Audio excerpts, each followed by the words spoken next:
você abrisse tua Bíblia comigo agora? Rapidamente, nós vamos ministrar a palavra do Senhor no livro de Romanos, capítulo 10.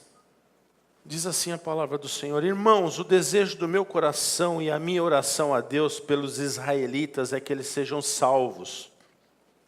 Posso testemunhar que eles têm zelo por Deus, mas o seu zelo não se baseia no conhecimento, porquanto ignorando a justiça que vem de Deus e procurando estabelecer a sua própria, não se submeteram à justiça de Deus, porque o fim da lei é Cristo, para a justificação de todo o que crê. Moisés descreve desta forma a justiça que vem da lei.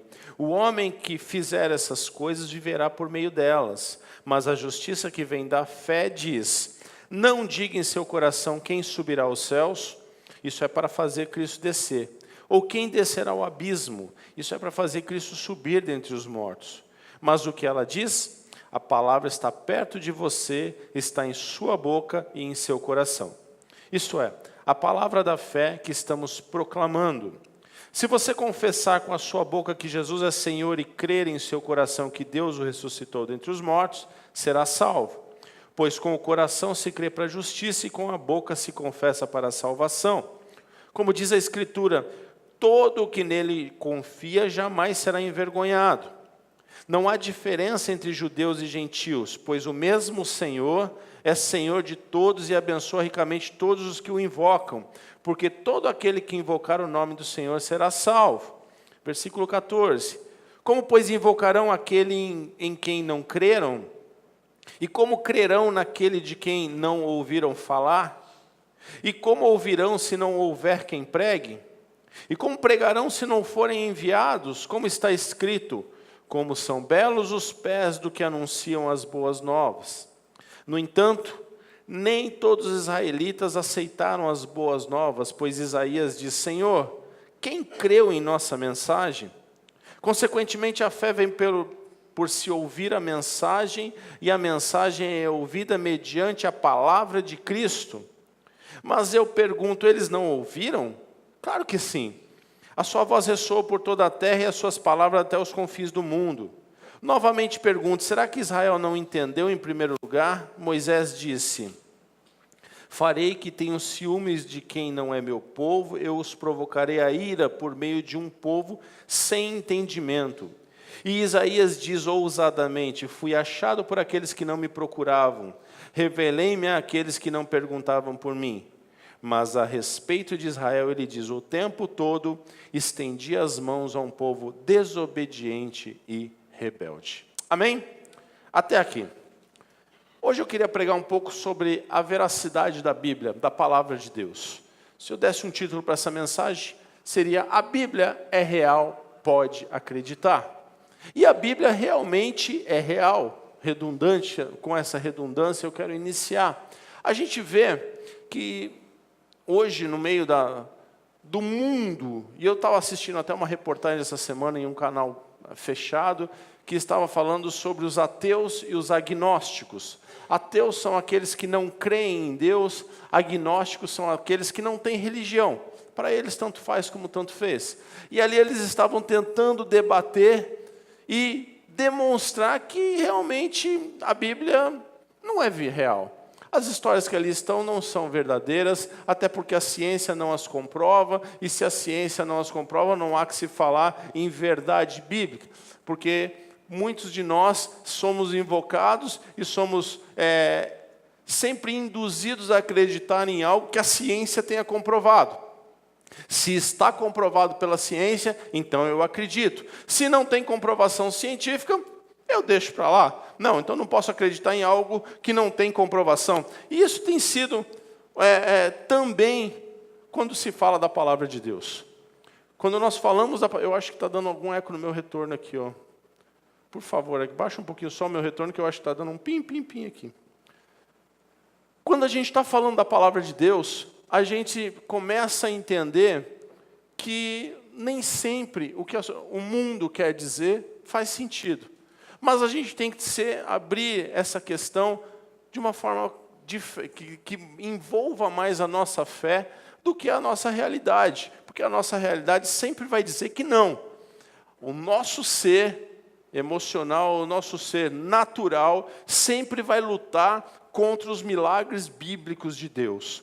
O nosso ser sempre vai dizer, com uma pontinha de dúvida na sua mente, que você está perdendo tempo, que isso não vale a pena, que tem coisa errada aí, que você não está acreditando na coisa errada. Mas não é assim que tem que ser. Mas pensa comigo, se não, às vezes esse foco central não é permitido por Deus para que a gente passe a pensar. Porque se eu falar para você realmente que é natural alguém chegar na beira de um mar, tocar o seu cajado e ele se abrir para um povo passar, você vai dizer que isso é natural? Você vai dizer, você está meio doido, né? Se eu disser para você que um dia desceu água, chuva, mas tanta chuva que matou toda a humanidade e salvou só 8 pessoas que estavam dentro de uma arca, cheio de animais que foram preservados, você vai dizer o quê? É coisa de louco, sim ou não? Se eu disser para você que existe uma situação em que uma pessoa infringiu uma lei, e por infringir essa lei ele foi lançado numa cova, onde leões famintos tinham lá como é que eu posso dizer? A tradição de matar pessoas. E essa pessoa ficou fazendo carinho no leão. E eles não estavam lá em Wuhan, na Argentina, não. Estava lá na Babilônia. Cheio de leão, faminto. E ele saiu ileso. Tu vai olhar para mim e vai falar, pastor, realmente eu acho que eu vou virar ateu ou agnóstico. Porque não funciona. Como é que eu posso pensar que isso tudo é assim? E verdadeiramente, se você analisar comigo, o mundo sempre vai tentar destruir o que Deus construiu. A visão do mundo é sempre desconstruir aquilo que Deus tem construído no decorrer dos séculos, no decorrer da humanidade. Mas eu preciso que você pense uma coisa, que a palavra dele é real, amém? Eu preciso que você comece a entender que o que é impossível para você, aos seus olhos enxergarem, o que às vezes é impossível de você acreditar, para o nosso Deus é possível. E se Ele tiver que fazer de novo, Ele faz de novo. Se Ele tiver que reconstruir dessa forma, Ele reconstrói dessa forma, porque Ele é poderoso. O Deus que você lê dentro da Bíblia, que está aqui em inúmeras situações, ou seja, só no livro de Esther não há menção de Deus, mas nos demais 65, todos eles, há milagres de Deus acontecendo. Por quê? Porque Ele é real, Ele veio para trazer a paz, Ele ressuscitou entre os mortos para trazer a tua salvação e continua fazendo milagre na tua vida todos os dias. Aleluia! Sabe como Deus fez isso? Provou por meio de milagres. Ele começa, se eu contar para você, se a gente começar a fazer uma linha de raciocínio, Deus, antes da vinda de Jesus, Ele provava a sua grandeza por meio de milagres. Imagine você que para libertar o povo dele, e isso você deve saber de cor, porque a novela conta, os 10 mandamentos. Para libertar o povo que Ele ama, Ele levanta Moisés, levanta Arão e fala, vai lá, eu vou te ajudar, diga que quem está com você é o eu sou, e nós vamos libertar esse povo. Ah, mas Faraó vai endurecer o coração, não tem problema, eu mando praga. Mas a coisa vai acontecer. E começaram a surgir até a 10ª praga. Até que na 10ª, Faraó percebe que Deus é Deus. Aleluia. Deus começa a fazer milagres no Velho Testamento. Se nós entrarmos na esfera de Elias, Elias também abriu o mar. Digo melhor, o rio. Porque ele passou pelo meio do Rio Jordão. Se eu falar de Eliseu, Eliseu também pegou a capa de Elias e foi lá e abriu. Se eu falar de milagres aqui, eu vou dizer para você o seguinte, para que Deus então faz milagres? Para provar que Ele é Deus. Ah, mas está escrito, pastor, mas como é que está escrito aí? Eu quero dizer uma coisa para você. A Bíblia Sagrada é o foco central de que Deus é real. Não existe outro meio de se acreditar em Deus, senão observando as suas atitudes por meio da palavra dele. E ali no Velho Testamento ele vem e faz uma série de milagres, e quando ele para, ali quando ele fala a última vez com o profeta Malaquias, ele fica 430 anos em média, silente. E aí o próximo ato de Deus é enviar o seu filho à terra para mudar o conceito da história. Oh, aleluia! Deus sabia que se nós tivéssemos hoje o conceito do Velho Testamento para a salvação, a gente não ia acreditar. Tu ia pegar um cabrito, ia levar nas costas no templo e sacrificar? Ia fazer isso? Você ia achar isso uma loucura. Você ia achar que você está indo num centro de macumba, sim ou não? Sacrificar, matar o bicho lá, cortar a cabeça, não, isso é coisa do diabo.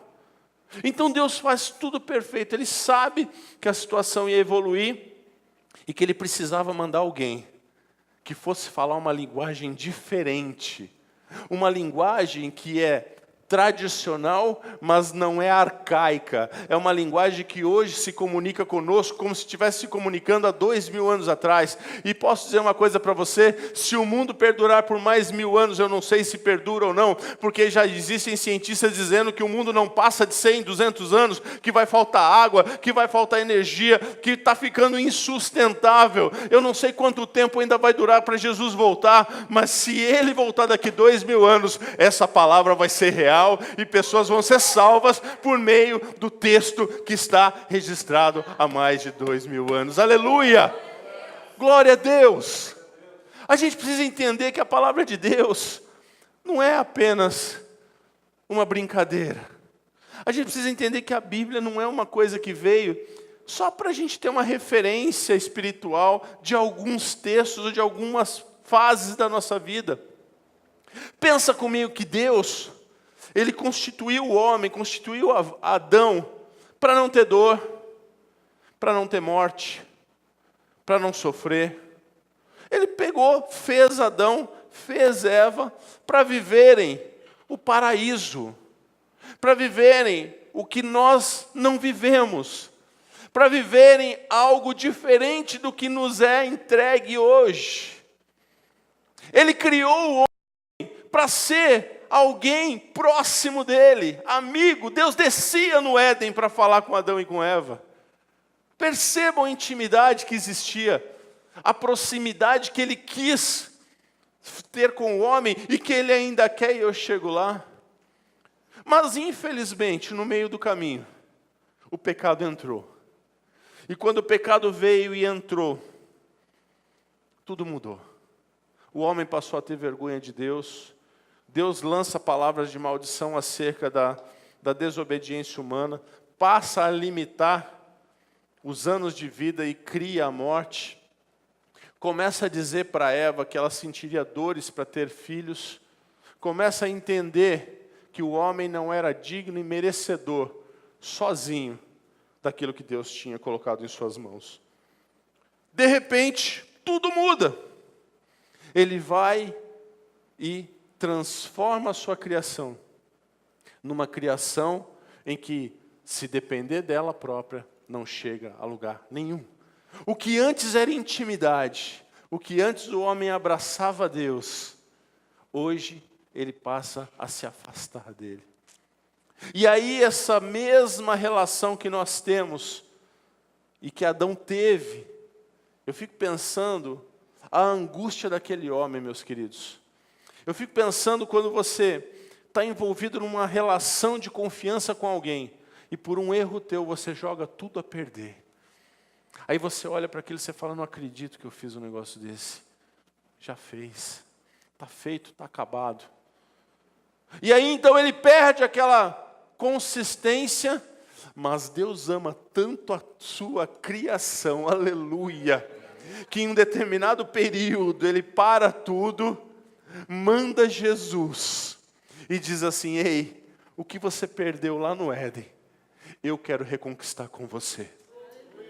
Eu quero fazer com você de novo a mesma coisa que eu fiz com Adão lá no Éden. Eu quero ter intimidade com você. Eu quero te levar para um lugar onde não haverá dor, não haverá morte, não haverá pranto, não haverá nada, porque foi assim que eu formei o homem, e o homem no meio do caminho se perdeu, mas eu estou dando uma nova chance para você, por meio do meu Filho Jesus. Aceite Ele como seu Senhor e Salvador, e nós teremos de novo, lá na eternidade, aleluia, o que eu deixei de dar para o meu filho Adão, pelo erro dele, mas hoje você pode acertar se ligando com Jesus. Oh, aleluia! Jesus é misericordioso, Deus é misericordioso. Você estava morto em seus pecados e seus delitos e na sua vida, mas Ele mandou Jesus e te deu a oportunidade nessa noite de mais uma vez dizer: louvado e exaltado seja o nome do Senhor pela tua rica misericórdia e pela bênção que Ele derramou sobre nós. Aleluia! Sabe, queridos, Ele manda Jesus. E Jesus ali, da mesma forma que Deus fazia, Ele começa a fazer milagres no nosso meio. E faz milagres só para dizer que Ele é Deus. Não é para se engrandecer, não é para dizer eu sou o diferentão, não é para dizer que eu posso tudo, não. Eu só quero mostrar para vocês um pouquinho do que vocês podem viver. Quando você vê um milagre acontecendo, meus queridos, a gente fica de boca aberta, sim ou não? Fui curada de um câncer, estava sentado, está andando, Deus está fazendo um milagre. Isso era para ser natural. Isso era para a gente conviver com isso lá no Éden. E sabe, quando nós perdemos tudo isso, nós passamos a viver uma vida de pecado e já somos nascidos no pecado. A gente já nasce, às vezes, com o pai falando um palavrão. Ei! Aí fala um palavrão de alegria. E você fala, meu Deus. Aí a criancinha fala, meu Deus, papai é fera. Já começa errado. Já vem ao mundo e o pai às vezes dando um cheque sem fundo na maternidade. Sabe o que acontece? Tem coisa na vida da gente que se a gente não muda, e a palavra diz que nós precisamos, aquilo que eu disse para você, você precisa fazer. Se você confessar com a sua boca que Jesus é Senhor e crer em seu coração que Deus o ressuscitou dentre os mortos, será salvo. Ah, mas espera aí, eu tenho um amor enorme por Deus. Não adianta.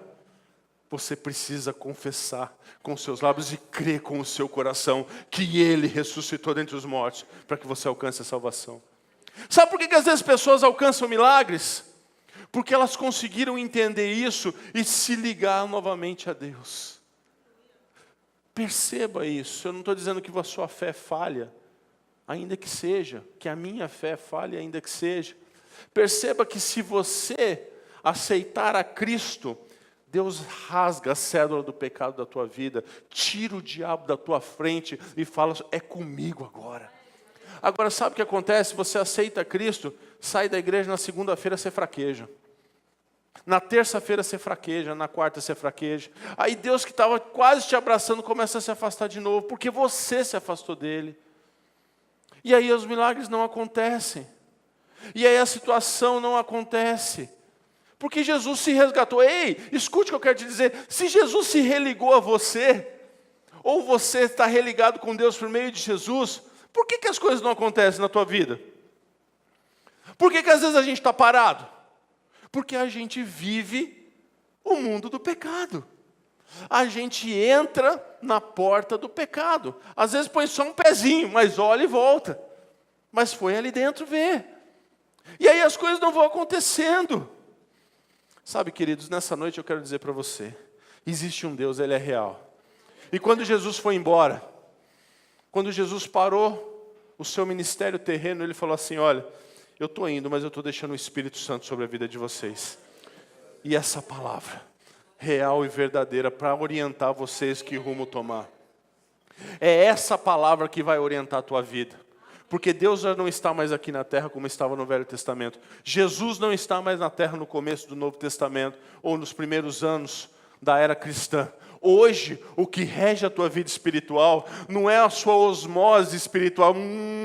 Jesus fala comigo. É você se orientar por meio da palavra dEle. É você ler a palavra dEle. É você acreditar na palavra dEle. Para que você alcance os seus objetivos nessa terra e no céu. Aleluia. Não dá para a gente nascer no pecado e continuar no pecado. E glória a Deus porque você está aqui. Porque se você está aqui, você tem uma forte tendência a não conviver com o pecado. E se ainda tem essa tendência, mude hoje. Para que você seja realmente abraçado pelo Espírito Santo de Deus. E quando Ele mandou a sua palavra, a vida de milagres voltou a estar perto de você. Você começou de novo, ou recomeçou, a buscar lá o que Adão perdeu no Éden. Para a tua vida. é que a gente não consegue imaginar o que é isso. A gente não consegue imaginar o que é viver uma vida sem morte, sem dor, sem desgraça. A gente só vive isso. Abriu o jornal, Turquia com um golpe de Estado. Abre no outro dia, um caminhão atropela mais de 100 pessoas, já matou 80, tem mais de 50 internados. Qual a motivação? Alguns falam que são religiosos, outros falam que são terroristas, mas terroristas por meio da religião. A gente não sabe. A gente sabe que é uma ação do diabo para poder desestabilizar o mundo. Por quê? Porque a palavra diz que um dia vai vir um homem pacificador. E aí ele vai levar a mente de todos a essa pacificação. Só que ele vai se apresentar logo em seguida como anticristo. E vai roubar aquilo que você tem de mais precioso, que é a tua vida com Deus. Os tempos finais estão chegando e nós estamos, sabe, fazendo o quê? Achando que a palavra de Deus é mentira. As coisas estão acontecendo e a gente está lendo, falando, olha que lindo, para aquela época, porque para mim não serve. Olha que bonito, Jesus ressuscitou, não é engraçado? E não está levando a sério o que Deus tem para a tua vida. Você está falando que vai fazer e não faz. Você fala, a partir dessa semana você é agora um homem de oração, uma mulher de oração, não ora. Você fala, olha, a partir de agora, esse ano minha vida vai mudar, não muda. Porque você vai vivendo, você vai vivendo. Mas sabe, você precisa entender que as coisas só vão acontecer na tua vida se você crer, se você mudar e se você tiver esperança que a palavra é real. Se você ainda pensa que a tua vida pode ser regida por você mesmo, desculpe, lamento, nós não vamos nos encontrar no céu. Mas se você deixar Deus guiar a tua vida por meio desse manual santo, maravilhoso, chamado Bíblia Sagrada, você vai ver que nós vamos estar cantando o hino da vitória. O dia que Ele voltar, eu e você estaremos na presença do Senhor, aleluia. Mas sabe, queridos, ler a Bíblia não é uma situação tão simples. Eu sei que tem aqui pessoas que gostam de ler a Bíblia, e sei também que tem pessoas aqui que têm aversão à Bíblia. Porque às vezes não entendem, às vezes acham que é maçante, às vezes acham que não dá, às vezes acham que é esquisito. Mas tem coisas que a gente precisa entender. Você quer começar a ler a Bíblia? Comece pelo Novo Testamento. Você vai entender melhor a ação de Cristo na terra. Depois você entra na questão do Velho Testamento. Entenda que o Velho Testamento não é cronológico, é teológico. Às vezes você vai ler lá alguma coisa que está em Gênesis, que você volta a ler em Reis. Mas você fala, mas já não estava lá, por que voltou para cá? Porque o conceito judaico de escrita não está ligado à cronologia, e sim à teologia, a importância da teologia. Então você precisa começar a entender que ler a Bíblia é ler primeiro o que é essencial. Sabe o que é essencial na Bíblia hoje para você? Alguém aqui acredita em Cristo como Senhor e Salvador? Então você precisa entender por que você acredita em Cristo como Senhor e Salvador. Primeira coisa que você precisa entender, por que você é cristão?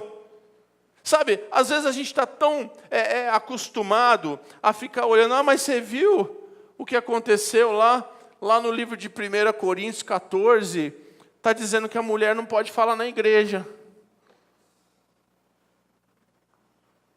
É uma verdade, mas não é para o nosso tempo. Ali, por que as mulheres não poderiam falar na igreja?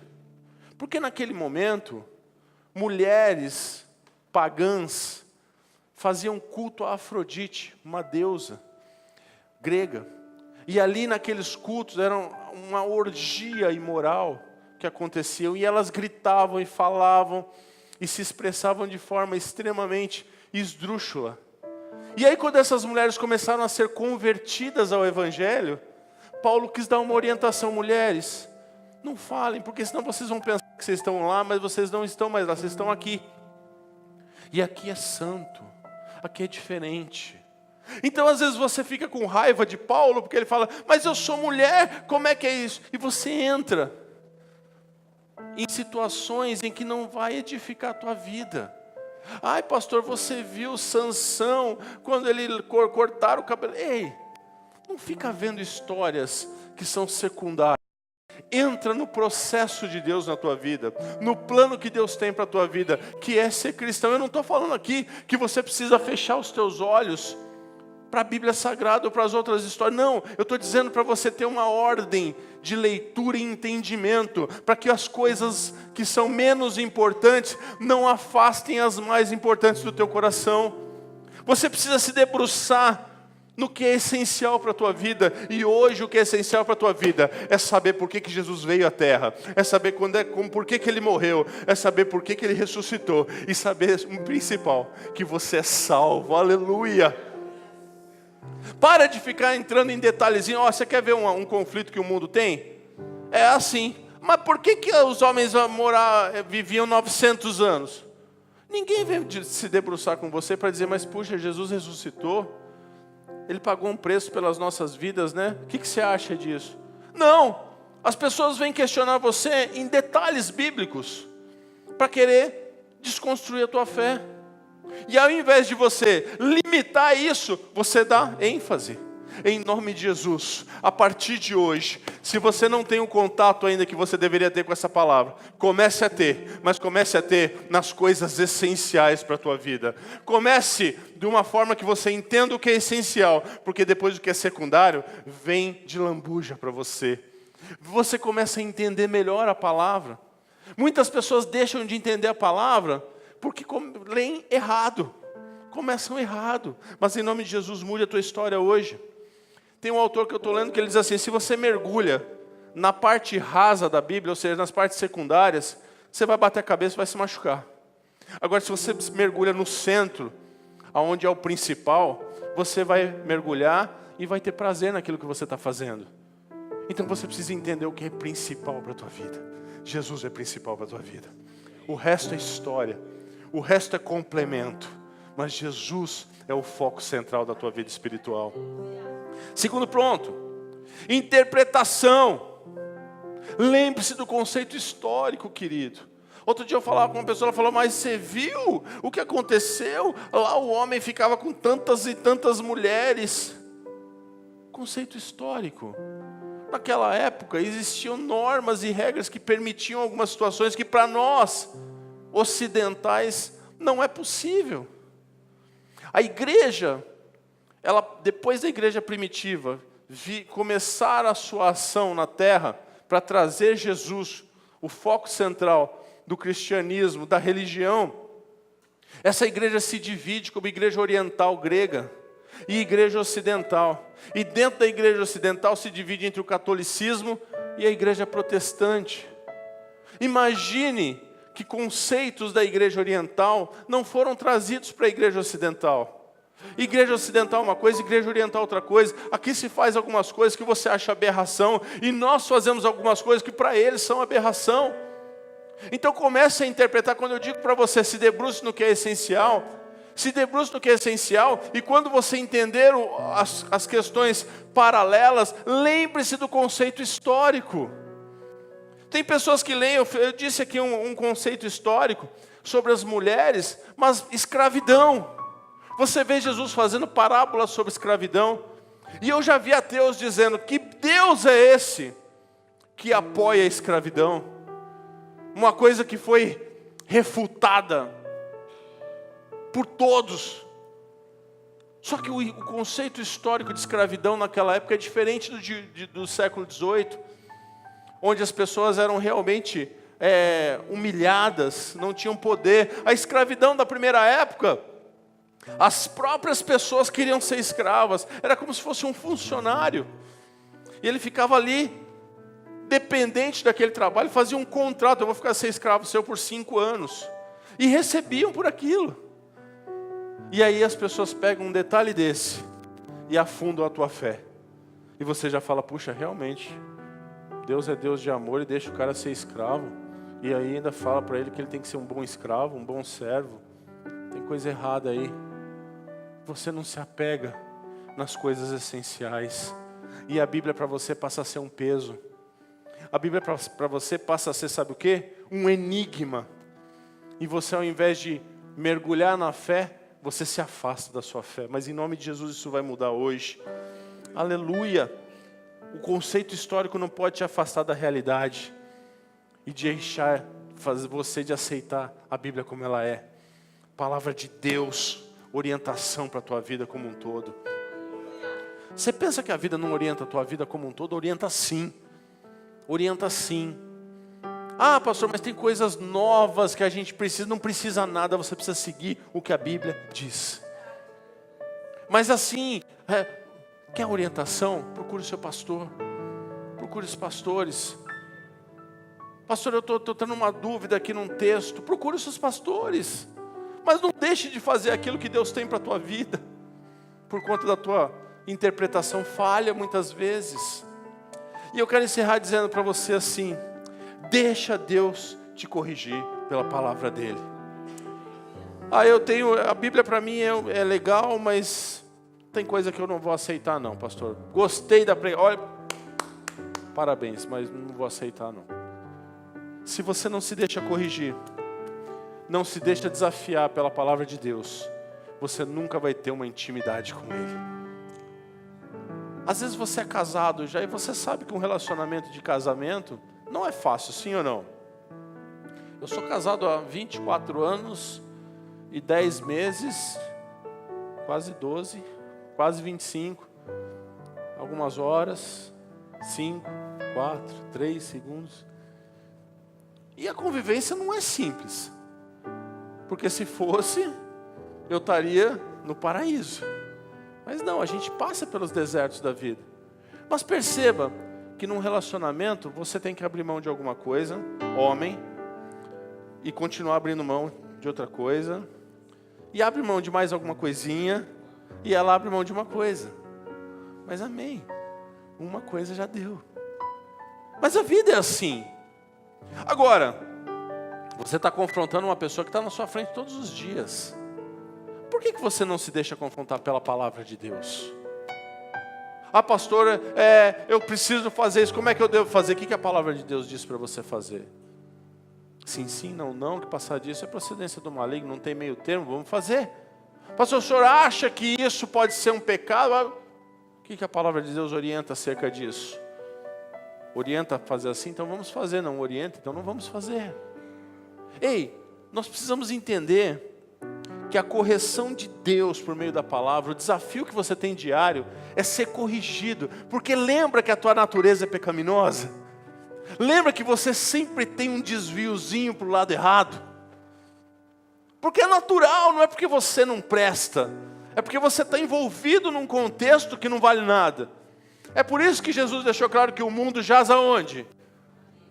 Maligno é bom? Nunca foi. Então a gente precisa entender que a palavra de Deus, quando vem algo que vai contra o que nós pensamos, ela está corrigindo a nossa vida. Ela nos desafia a dizer assim: você precisa mudar. Você precisa ser diferente. Mas eu estou assim há 50 anos, azar o seu. Chegou o tempo de mudar. E você ser feliz e ser bênção na vida de alguém. Ou nessa situação. Para ter intimidade com Deus, você precisa permitir que Ele te corrija, que Ele te desafie. Não há intimidade, não há reciprocidade, se você dita as regras para Deus. Pastor, eu não aceito a Bíblia porque a minha vida tem que ser assim, ó. Então você não está preparado para o que Deus tem para você. Se você não quer as coisas de Deus, Deus não tem por que te entregar o que Ele tem para você. Se você não quer viver o que Deus quer que você viva, não há por que Deus fazer algo diferente pela tua vida. Não que Ele não possa, não que Ele seja incapaz, mas Ele é justo. E a sua justiça adormece sobre as nossas vidas. Não há como barganhar com Deus. Intimidade só se dá quando há um consenso, quando há um respeito entre as diferenças. E a palavra de Deus, eu tenho certeza que pega muitas vezes no seu âmago, no seu interior, no seu íntimo, e te confronta, e você vai dormir e aquilo fica na sua cabeça: como é que vai ser, como é que vai ser, como é que vai ser. Lembra de uma coisa, meu irmão, lembra de uma coisa, minha irmã, você é incapaz de criar Deus. Não dá para você criar o Deus do jeito que você sonhou ser. Você é incapaz de pensar como Ele. Você é incapaz de fazer Ele fazer algo por você. É por isso que Ele deixou registrado o versículo que nós usamos como base dessa igreja. Eu tenho um sonho, eu quero alcançar isso. Mas Ele fala assim, mas peraí, você me ama? Amo. Então o que os seus olhos não viram, está fora já do seu sonho, porque seu olho não viu. O que os seus ouvidos não ouviram, já está fora do sonho, porque no meu mundo, no meu universo de informação não chegou. E que nem chegou ainda no teu coração, é o que eu tenho preparado para você. Então o que você está pensando é pequeno, é peixe pequeno. Mas eu preciso fazer isso para você. Não dá para você fazer por mim. Deus não está aqui sendo manipulado por você. Ele não é uma massinha de pizza, sabe? Que você vai na pizzaria, aí dá um bolinho para você ficar apertando. Olha o meu Deus aqui, não.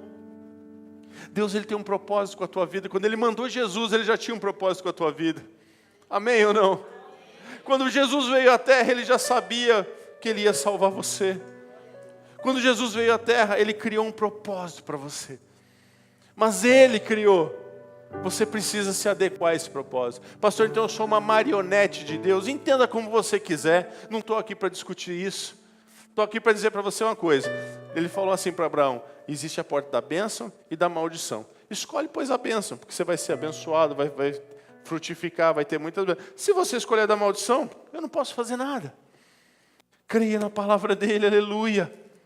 Se você permitir Deus te desafiar e dizer coisas que te confronte, vai ser estabelecido entre vocês uma relação real e não uma relação criada por você, segundo as suas necessidades e segundo as suas conveniências. Deus não veio aqui essa noite para fazer o que você quer. Deus está aqui nessa noite para fazer o que Ele quer para você. Ele não está aqui hoje para se moldar e dizer assim, olha Priscila, eu vou ser o Deus que você está sonhando que eu seja. Ele está dizendo assim, Priscila, eu estou aqui. Segundo a minha palavra, eu estou fazendo algo pela tua vida hoje. O meu Deus não é um Deus manipulado. O meu Deus é um Deus que se revela da sua palavra. A Bíblia é real. Pode acreditar. Se você puder, fique de pé neste momento. Aleluia. Quando você questiona e você não encontra nesse seu questionamento solução, e você deixa o seu questionamento tomar conta da tua vida, você se afasta cada vez mais de Deus. Você se afasta cada vez mais das promessas que Ele tem para a tua vida.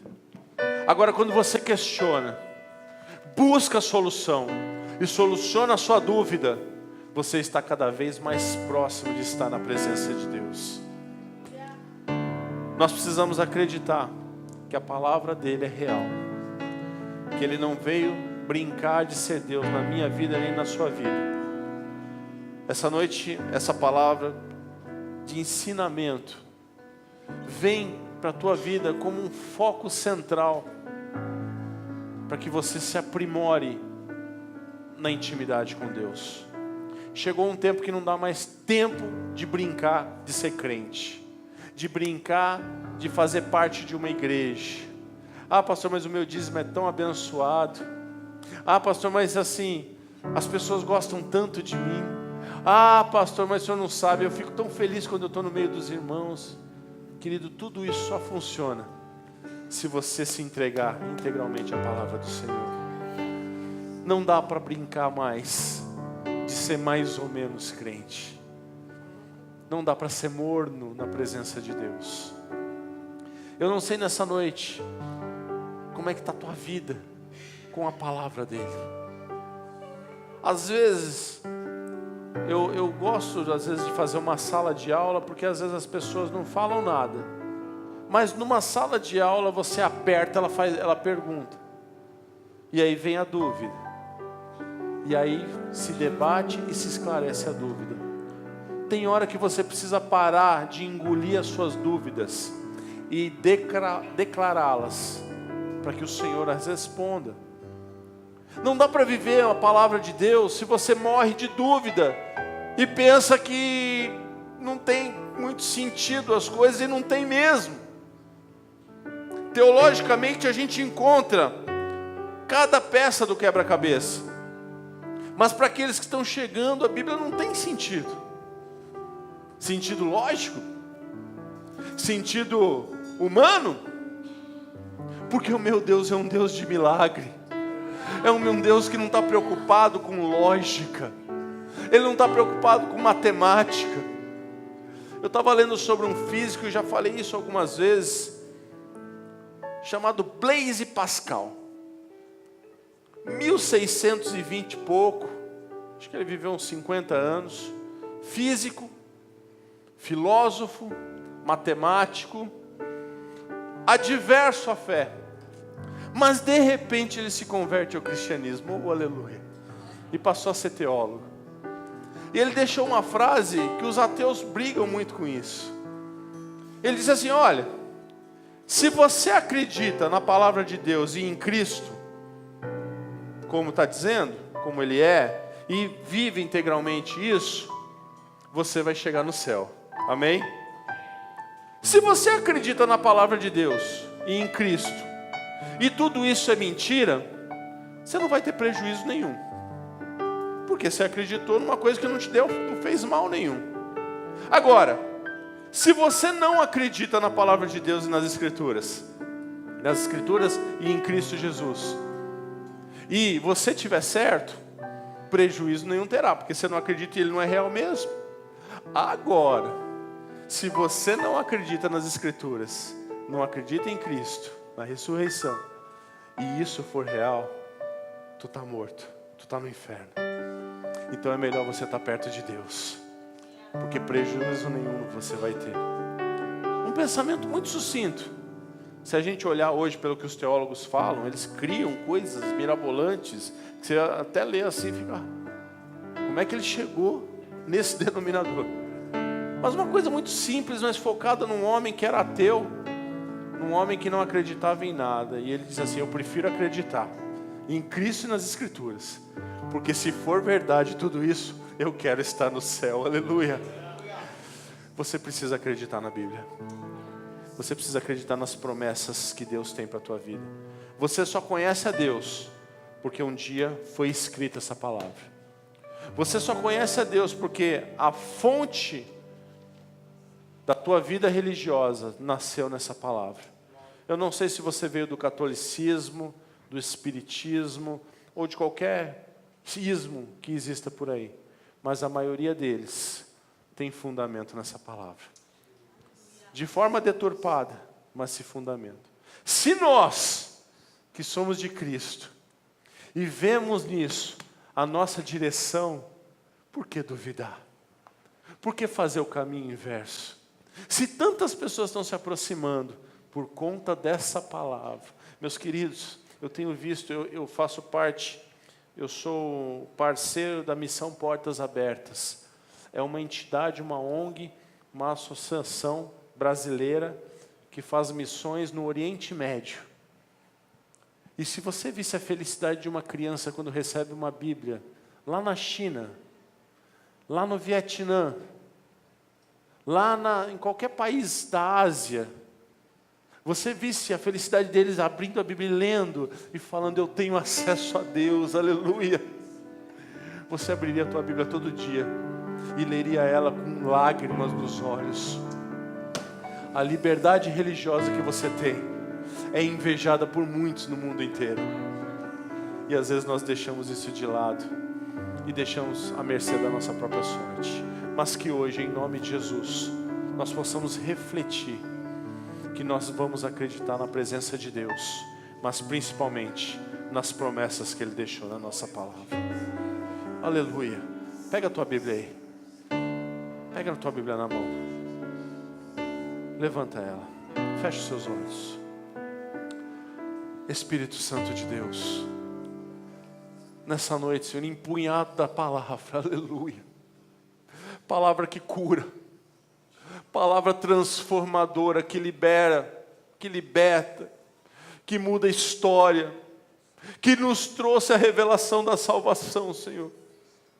Empunhados nessa noite, Senhor, por essa palavra que não muda, por essa palavra, Senhor, que tantos criticam e tantos desconfiam, mas nós nessa noite estamos declarando mais uma vez, Senhor, em nome de Jesus, nós cremos na Tua palavra, cremos que o Senhor é real por meio dessa palavra, creio que a Tua revelação é sobre as nossas vidas, e que aqui está o manual da nossa história, Pai. Rabiassore calamanto yas. Pai bendito, a Tua igreja nessa noite declara que terá mais intimidade com a Tua palavra, Senhor. Eu quero ter mais intimidade com a Tua palavra, Senhor, porque é por meio dela que um dia eu fui curado. É por meio dela que eu vejo os Teus homens, Senhor, aqueles que foram escolhidos para levar ela, sendo edificados pela Tua presença. É por ela que eu vejo o sofrimento de muitos que um dia deixaram, Senhor, de seguir a Tua palavra, a Tua lei. Em nome de Jesus, nessa noite, nós queremos declarar: seja sobre nós. Tira as nossas dúvidas, Senhor. Mas não é uma lavagem cerebral não, Pai. Tira da forma conceitual, religiosa, espiritual, Senhor. Que nós possamos declarar a Ti as nossas dúvidas e ser supridos pela Tua misericórdia em nome de Jesus. Repita comigo: Senhor, a minha Bíblia é a minha direção. A minha Bíblia é a Tua palavra, é o Teu conceito, é a Tua glória sobre a minha vida. A Tua palavra, Senhor, é a direção para os meus pés. Em nome de Jesus, me ajuda a Te entender por ela, Senhor. Me ajuda a ter intimidade contigo por meio dela, Deus. Me ajuda, Senhor, a ter vontade de abri-la e ver as Tuas revelações. Em nome de Jesus Cristo, nessa noite, eu faço outro pacto, Senhor, contigo. Um pacto da leitura, o pacto do entendimento. Fala, crente! Um pacto do amor pela Tua palavra, porque eu sei, Senhor, ela é real, o Senhor é real, e a minha vida vai continuar sendo, e sempre será transformada pela minha Bíblia, pelo que eu leio, pelo que o Senhor declarou por meio dela. Em nome de Jesus. Amém, Senhor. Glória a Deus.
Eis-me aqui, Senhor. Ensina-me a adorar por quem Tu és. Na unção desse louvor vou triunfar. Deus poderoso, faz muralha cair.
Poderoso Deus, aleluia.